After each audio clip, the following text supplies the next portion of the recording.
All right, as I mentioned at the top of the program, last Friday, Ohio Governor Mike DeWine caved to pressure from the left and vetoed House Bill 68, Ohio's SAFE Act. That's something we've been working on for years. We helped craft and pass the first one in Arkansas.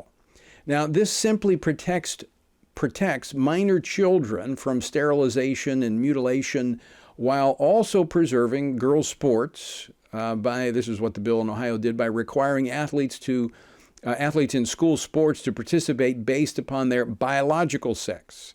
Now, these gender surgeries and drug cocktails for children cause irreversible damage that the medical establishment ignores as it bows in submission to the LGBTQ ideology. Now that Governor DeWine has buckled under this pressure, which is very disappointing because I've known Governor DeWine for probably 20 years, and he's done a lot of good things. But I reached out to him and was communicating with him about this, but he vetoed it. Well, joining me now to discuss this and next steps is the sponsor of House Bill 68, State Representative Gary Click. He represents the 88th District of Ohio. He's also a pastor. Representative Click, welcome back to Washington Watch. Great to see you and Happy New Year.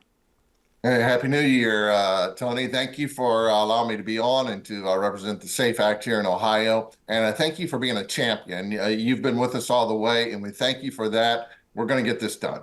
Well, let's talk about that. You've put a lot of effort into this bill to protect children.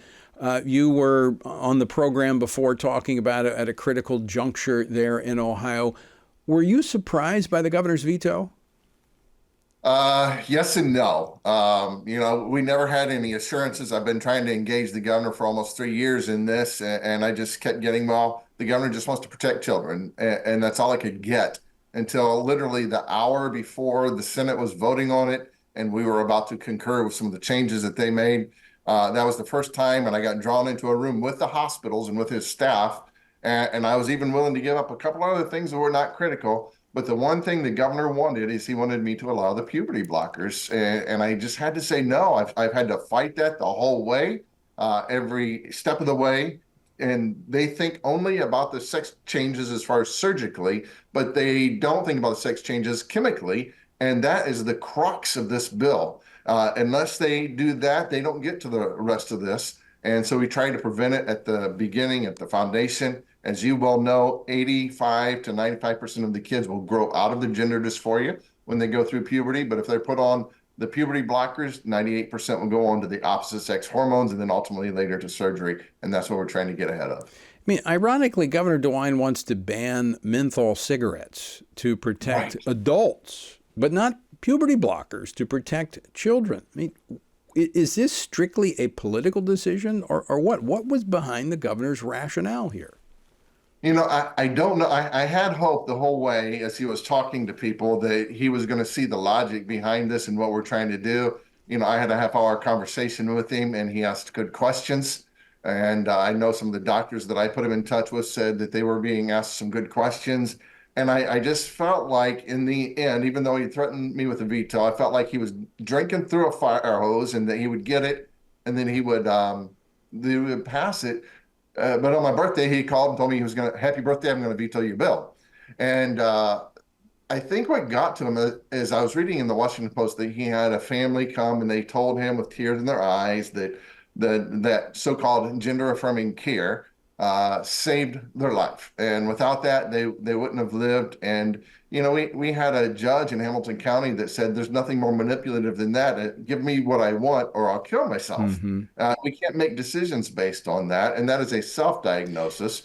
We know that they have other comorbidities that lead to that.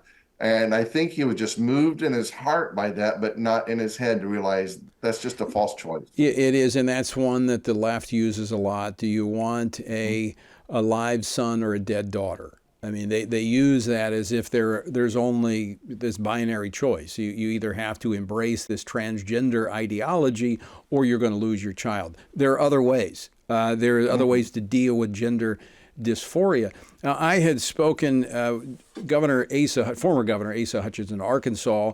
We worked with him, and he did the same thing. At the very end, he vetoed the legislation. governor of my home state of Louisiana, of course, a Democrat. He vetoed it. He was overridden. So was the governor of Arkansas. House Bill 68 passed overwhelmingly in both chambers there in the state of Ohio.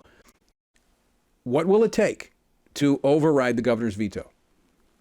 Well, I think we're on our way there, Tony, just to be honest with you. I know immediately, and I've tried to be diplomatic, but the reality of it is we have to do this. And immediately my colleagues, I mean, before he was done with his speech, they were texting me, time to override, time to override. They were ready to drive down that same day to override the governor if they could. Every statewide elected official, except the one Democrat that we have, Sherrod Brown, has all said, we want to override this. We support the legislature, override this veto, override it now, override it as soon as you can. Even the presidential candidates have jumped in on this. President Trump, Governor Ron DeSantis, Vivek Ramaswamy, they've all called on us to override this. The other three have not spoken up yet. They really need to. Anyone that wants to be president needs to stand, tell us where they stand on this issue. Our Senator J.D. Vance is on our side. He even has legislation on the national level that just needs to be taken up so that we can also protect kids in California and some of those crazy places. So we have the momentum with us on this. I think we're going to get it done, and I think we're going to get it done soon. So, Pastor Gary, we've got listeners and viewers in Ohio. What do they need to do?